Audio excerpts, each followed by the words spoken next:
Michael Nowak, this is the first time I have spoken publicly about what you've done to my daughter and I. I have gracefully remained silent the last 2.5 years. 2.5 years of pain, shock, disbelief, PTSD, constant nightmares, and daily triggers. Trying to help my daughter heal when I'm not even healed myself. What you have done to my daughter, myself, and my entire family is inexcusable. You hurt us all. You made me believe that you were such a great man and you could do no wrong. You made me fully trust you, and for that, my daughter trusted you too. But the truth is, you're a monster. I have legal counsel. It wouldn't be wise to circumvent or undermine any of their efforts in an endeavor to so-called clear my name before public opinion, the court of public opinion. Wouldn't make sense to do that. So what I'm expressing to you guys is, get your popcorn ready.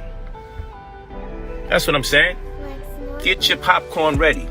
Because I'm either incredibly stupid or I'm a genius. But one thing I got patience.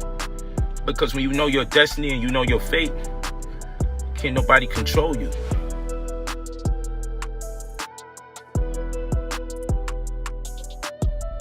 Michael Nowak Jr., aka Brother Polight, was born in Brooklyn on August 10, 1983. Just after he was born, for reasons relating to domestic violence, his mother gave custody of him and his older sister to his father. My father was a bit abusive. He raised myself and my sister up until the point of age 8. Then he walked out on us. I believe he's depressed. He suffered from alcoholism at the time, and I believe he was overwhelmed by the social pressure of not being able to respond as a man in the household. And I believe that's the reason he most likely left. I was grief-stricken by it, so I didn't speak about him much because I was angered by it, because I was holding on to him in light of the fact I didn't have my mother. Everybody else may have judged him, but I just did what I could do to let him know that I embraced him. And so when he left, I was plagued by it, because as much as I forgave him for whatever he did wrong, it still wasn't enough. He would end up moving in with his grandmother on his father's side after his father left. He grew up in the Brownsville section of Brooklyn, and in the mid-90s, when Bloods and Crips were establishing themselves in New York City, Brother Polight joined the Crips. He was about 15 years old at the time. It would be around the same time that he would start getting arrested for petty crimes and would end up being sent to a group home for troubled youth. In between that time, I was in shelters, group homes, homeless at one point. That's kind of how that whole thing worked out. A few years later, at the age of 17, he reunited with his mother, but that would be extremely short-lived. She died the week that I met her. I didn't know she was suffering from cancer. So I had my 7 days with her, and I never really got a chance to expound on some of my discontentment with her not being in my life. Over the course of the next few years, Brother Polight would be arrested a few more times. The charges ranged from gun possession to assault, but he never made it to prison. Each time he was arrested, it would only result in him staying on Rikers Island for a few months at a time. During those difficult times, he maintained a relationship with his girlfriend Juliet. He'd been with her since the age of 13. She would later be known as Amanette. How much more darker did this beautiful black woman want to get? She be out here. She can't sunbathe enough. Look at her. In late 2005, Brother Polight and Amanette would learn they were expecting their first child. This great news will come around the same time as Brother Polight would be diagnosed with diabetes. And to make matters worse, the diabetes had led to a severe case of gangrene in his foot. At the same time of all of this happening, him and Amanette were going through difficulties as far as finances were concerned, and they were on the brink of being homeless. But it would be around this time that he was presented with the opportunity to run a bookstore that was owned by Dr. York. Dr. York created the Nuwaubian School of Comedic Science that mixed UFO science, black nationalism, and conspiracy theories into a philosophy for black empowerment. The dominant theology or belief was that Black people were the original people on the earth that could be traced back to Egypt, and that Black people should be called Moors. When he first started teaching, his first bookstore was in Coney Island. And when he first started teaching, his doctrine was what they call, what they would format as a form of Egyptology. He had to change those teachings and go into religion. And the reason why he went into religion for 25 plus years is because he had to bring the people to an overstanding of loving their self first. The only way to break a spell is by giving you a spell. So the spell I give you the medicine. Same thing with a disease. If you have a disease, they have to give you an immune shot. And the shot they're giving you is a dose of that disease. So if religion and is the disease, then what my father did is he gave you a dose of it. Dr. York would begin to attract a huge following when he brought his teachings to the streets of Bushwick, Brooklyn in the early 70s. He went by the name of Imam Isa because he had a group called the Ansar Allah Community, which is a Muslim group. Dr. York's unique way of delivering his message made him stand out amongst other leaders in the Black community at that time. To many, his message resonated and they gravitated towards his doctrine. You must understand that during that time, the major Islam movement at the time was the, I believe it's the Wardi Fard groups and the Elijah Muhammad. It was very few that were out there at the time, and from there he was able to cultivate or to make, bring or draw near a group of people. A lot of people were looking for something that wasn't Christian, something that wasn't the regular typical religion. You know, they was looking for, it was that Black Power movement, that civil rights movement, that era, you know, so they was looking for more like. As his following grew, Dr. York began buying dilapidated properties in the area and renovated them for housing and or businesses. Throughout his time in Bushwick, he would end up buying and renovating around 20 vacant buildings. They had a base. They had an office, they had buildings, they had a masjid, is like a prayer, you know, like a church. They had stores, you know, and the brothers would go out in the street and sell books and stuff. We had our own products because they were trying to, you know, live for and build for, like, you know, like building a community and a nation type of thing. By the early 80s, by way of numerous lucrative business ventures, Dr. York had become a multi-millionaire. He purchased 80 acres of land in the Catskills in upstate New York. Around 1984, him and a large number of his followers left Brooklyn and moved upstate to the new land. Besides being a charismatic teacher, he was also a good singer. Around the same time as moving to the Catskills, he was signed to Passion Records and released a single titled Only a Dream. In January of 1993, after nearly a decade of living in the Catskills, York and his followers moved to Georgia. He paid nearly $1 million for 476 acres of land in the northwest corner of Putnam County, just outside the small town of Eatonton. It was here where Dr. York said they would establish their own nation, declare sovereignty from the United States, and promote Black superiority. Malachi York, declared himself kind of a sovereign over the nation, prophet, a messenger of God. He knew the correct things, to do.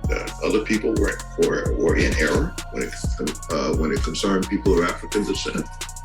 He constructed the compound with Egyptian structures, pyramids, and fake palm trees. He named the compound Tama-Re. So living on the land, I would say, it was a great experience. Not everybody got to experience it. Once you crossed that pylon, you automatically knew you was in a different place. The whole vibration, the whole energy, Tama-Re had its own energy. It was a very great experience, very positive.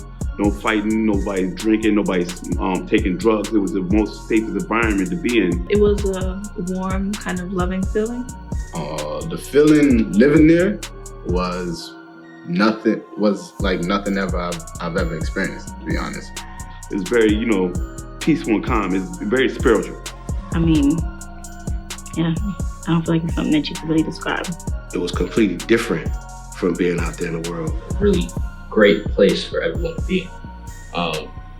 Whether you were any race, a lot of people was welcome there. It was just to bring everybody together in a positive manner, to upraise the consciousness consciousness of people worldwide. We were around like only family, you know.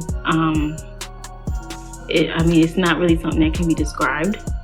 But everything would go bad for the Nuwaubians in May of 2002 when Dr. York was arrested. It began in the Baldwin County Mall, shopping mall in open daylight, with them knocking out the windows of a car with the butts of their guns, dragging 3 females as well as myself out on the floor into the glass in the streets.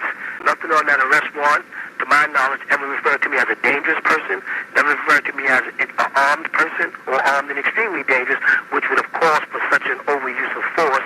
I couldn't see because I was hit so fast. I was hit so fast and hit to the ground so fast, and was kept in the guns poked at me from every direction. I wasn't allowed to look up, don't look up, don't look up, don't look up. At the same time as Dr. York's arrest, federal agents, along with Putnam County Sheriff's Office and several other agencies, swarmed the compound. I came inside and I looked at everybody and I said, everybody calm down, we're under siege. I'm a pretty jovial person, so people are like, oh, what are you talking about, Robbie, you know, blah, blah. And it's like, no, really, they're men with guns and we are under siege. Please, everyone stay calm. Don't move, freeze. Freeze, don't move, FBI. I was like, whoa. Put my hands up, and all I had in my hand was a paintbrush. Within 30 minutes of us hitting that compound, we had every adult there handcuffed and on the ground, and nobody was hurt. Dr. York will be charged with more than 100 counts of sexually molesting dozens of children, some as young as 4 years old. The arrest will come after a 3-month investigation into Dr. York and the Nuwaubians. The investigation was triggered after one of his sons named Jacob called the Putnam County Sheriff, alleging acts of molestation were occurring on the compound. Jacob would also bring former members to the police that would confirm what he was saying was true. I was 14 when he started to try to introduce me into it, but I fought against it for a long time, and then he finally took it out when I was 15. He used to literally pick me up, and his room was shaped like a huge octagon. I mean, it was just huge. And he would literally pick me up and throw me over his shoulder and throw me down on the bed. And I was constantly fighting, and I didn't understand because there was a book that he had called a Hell Book, and it had a very descriptive vision of what happens when you break your virginity at a young age. I think it was like we would boil in hell for eternity and all types of stuff. And I used to yell, I was like, I didn't understand, because I was like, you wrote this book, and now you're trying to do this to us. I can accept, the movement and supporting a lot of things, but the attack on children, I can't support. And I'm not speaking from allegations of he may have done it. I'm speaking from he did do it. And I know he did it, and I saw him do it. You have to realize, like, growing up with my father was growing up with a discomfort, because you had to deal with the fact that your father was molesting all your friends, right? He was molesting female and male friends. So it was one of those unique places where you're torn between your loyalty to your father and your loyalty to your family. And growing up in the Black Power movement, we were taught that police was bad, white people were bad, teachers are bad, everybody's bad. So you're taught to keep these things to yourself. In 2004, Dr. York will be convicted of child molestation, among other charges. Understand you're charged with 40 counts of aggravated child molestation. You could receive a maximum sentence of 30 years in confinement for each count. That you're charged with 34 counts of child molestation. That you could receive a maximum sentence of 20 years in confinement for each count. That you're charged with 1 count of sexual exploitation of children, and you could receive a maximum sentence of 20 years in confinement. And you're charged with 2 counts of influencing witnesses, and you could receive a maximum sentence of 10 years in confinement for each count. And that you could receive a minimum sentence overall of 10 years on probation. I'm telling you the most and the least. You understand that? Did you, in fact, do what the district attorney, Mr. Bright, told me you did? How do you plead, guilty or not guilty? He was sentenced to 135 years in federal prison. Allegedly, he had fathered over 100 kids before his incarceration. About a year and a half after Dr. York was sentenced was when Brother Polight was given the opportunity to run the bookstore. Dr. York's daughter Uma would first meet Brother Polight after her father gave her the property that the bookstore was located in. The house was pretty much, handed over to me. You know, unfortunately, when I got there, there were other people there. This lady's sister, Sakina, there. She found this guy, Polight, I guess, that the man was living there with his pregnant wife, or his pregnant girlfriend. And they made up their little bogus story about them saying that my dad wanted him to run the store. I always try to give people the benefit of the doubt because it's just the type of person that I am in general. So what you know, because he did have a pregnant woman there, you know, I assumed that these people, you know, my father took in a lot of people, so I didn't, who am I to turn them away? You know, that's how I looked at it. So I told them if they're going to be there, that they're going to have to start paying bills and they're going to have to start reporting whatever money is coming into the store. We were technically supposed to be having a meeting about how the store was going to be operated because, you know, I had a lot of bills in my name and stuff like that. And these people literally were just running up bills. Just prior to moving into the bookstore, Brother Polight was beginning his journey into the conscious community, but was still dibbling and dabbling in the streets. I was still gangbanging, but I was more growing into the consciousness than the gang shit. Polight and Uma would get into a few altercations as time went on, due to Polight's illegal activities around the property. These people were pretty upset at the fact that I wasn't allowing them to do the type of things that they were trying to do in the house to make money. Uma would continue to give Polight chances, but her patience was running thin. You know, he got upset because, you know, I had him escorted off the property. You know, these people were selling drugs in the building. It was him and some guy named Water around that time, and he had a couple of other people there as well. While living in and running the store, by pure coincidence, Brother Polight would meet a relative of Dr. Sabi. Dr. Sabi was a self-proclaimed natural healer who Brother Polight was familiar with. Because the grown-ups told me when my penis wasn't getting hard, eat eggs, drink raw eggs. And I did, by the dozens. He underwent treatment for his diabetes through Dr. Sabi's herbs and credits him for being cured. Dr. Sabi, he helped me. Diabetes. I had gangrene. They was gonna cut my foot off. One of the youth that I was tutoring, they happened to be related, like his grandchild or something to that effect. And so the sister was like, "Yo, listen, I got you. You know, go to my father, what have you, and he can help you out." So as I continue to fellowship, connect, and build, eventually I got locked in, and the sister actually gave me 2 doses of the diabetes package. And inside of 21 days, I got the coloration of my foot back. I went back, got re-diagnosed, and the physician, you know, he was like, "Yo, just be careful. This happens. Sometimes we don't see it. It disappears." So I'm like, a year later, you know, it still could pop up. I said, man, if it popped back up, I done got diabetes the second time. What are you talking about? His diet changed during this time as well. He completely stopped eating meat and was on a strict alkaline diet, which consisted of vegetables and herbs, a diet Dr. Sabi promoted vigorously. Although he held Dr. Sabi to the highest regard and had an enormous amount of respect for him, Polight routinely credits Dr. Malachi Z. York for being his main spiritual influence. Brother Polight will become one of Dr. York's most fierce defenders, believing in Dr. York's innocence and claiming the government just wanted to stop his movement. Early in Brother Polight's career, he would conduct an interview with one of Dr. York's alleged victims. He would be criticized for downplaying the victim's story and defending Dr. York. Okay, I'm a dude. I'm not gonna be walking around saying that I've been molested, this and that happened. As a man, you don't want to be going around saying that. Yeah. You know what I'm saying? Both my sisters went through the same thing I went through. Yeah. Both of my older sisters. Do you mind sharing? I don't know nothing. Sharing what? Okay, well, both of my sisters been molested. By who? By Malachi York. And it At what ages? At what ages? I mean, you know, if you want to get the accurate number, you can ask them. Around what age? You know, I mean, 13, 14, 7, 8. The FBI started doing an investigation, started trying to get statements from people. Both my sisters went ahead and gave their statements. And that's when I decided that, you know, that I was going to go ahead and do it.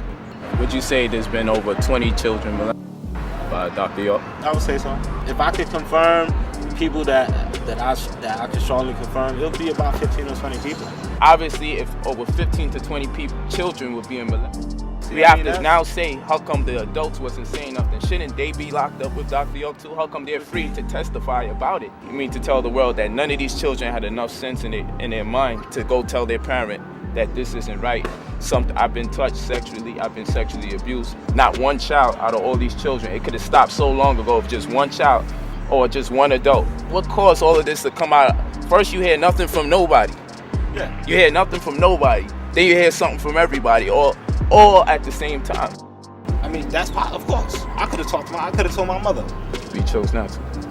It's not that I chose not to. To really explain it would really take a lot. But I mean, you're not really yourself. I pray to him, a living God. That's me. Yeah. Right? And my father left me age 8. Yeah. And I met my mother when I was age 17. She died the week I met her. And because of my socio-economical disposition, I was more inclined towards doing negative things like, robbing, stealing, and just had the world in a whole negative outlook. Yeah. And until I read one of his books, and just his books alone changed me, to the point where I realized I was on the wrong path. Although Brother Polight was one of the most vocal when it came to defending Dr. York against the charges, he wasn't alone. Hip-hop pioneer Africa Bambaataa, along with many others, would also come to his defense. This is definitely a case that needs to be open. It needs to be open for all the public to see, for all the public to view, all the public to get an understanding, so we could get the right knowledge, the right wisdom, and the right understanding of what has happened to our brother, Dr. Malachi Z. York. If this can happen to him, just imagine what can happen to you. Years later, Africa Bambaataa himself would be accused of similar accusations by numerous men. They would claim they were molested by him when they were young boys. Two of the most outspoken will be YouTubers Hassan Campbell and Ronald Savage. And the list of accusers is growing, and they all tell similar stories. Africa Bambaataa being accused of sexually abusing several underage boys decades ago. The accusations against Bambaataa will come over a decade after Malachi York's sentencing. The fact that Brother Polight was defending Dr. York will cause a rift between him and Hassan Campbell that will last for years. Dr. York is in jail doing life for molesting.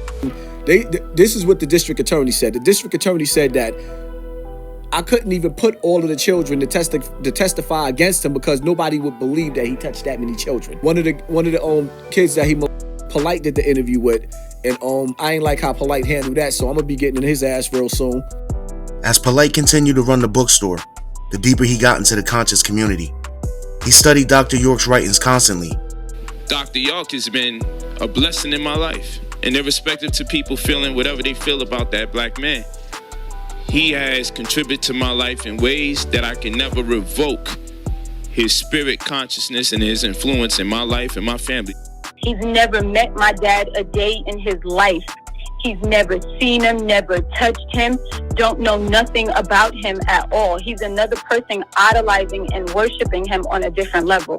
These people are obsessed with my dad. I don't know what it is, but they're obsessed with him, and I find that to be sickening to me. I have a sniffing detect. I can detect predators. Polight gives off the aura. He has an infatuation with Dr. York, a nigga he never met, who he knows is a pedophile. In line with Dr. York's teachings, Brother Polight would introduce polygamy into his relationship with Amanette.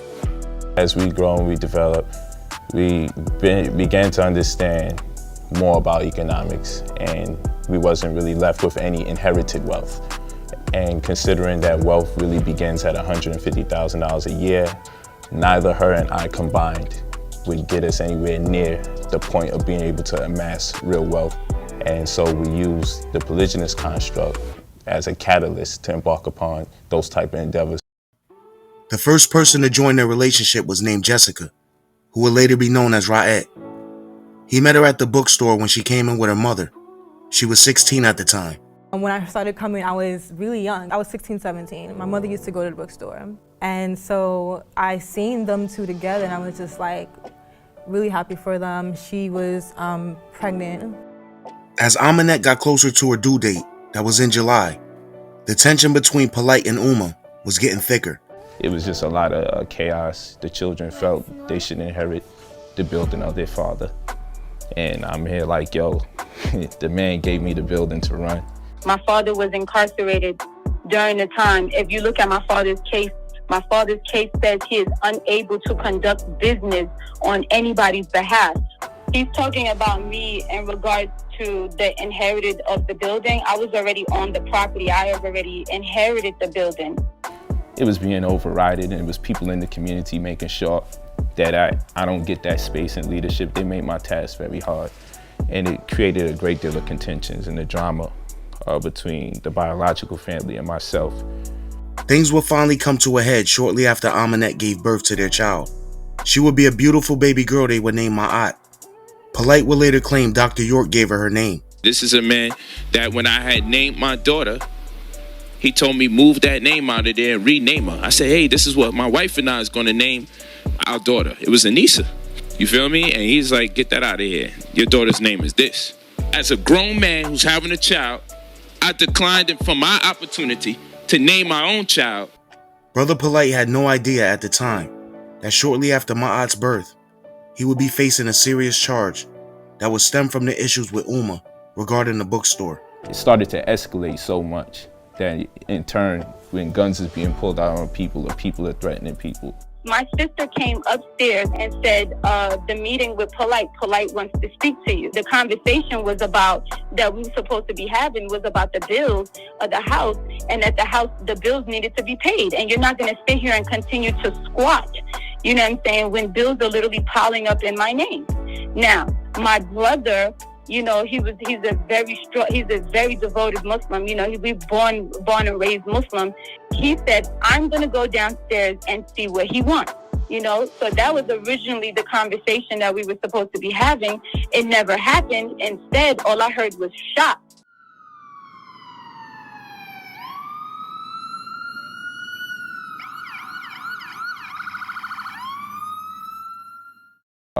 One of the brothers got shot in his head. My brother got shot twice in the head.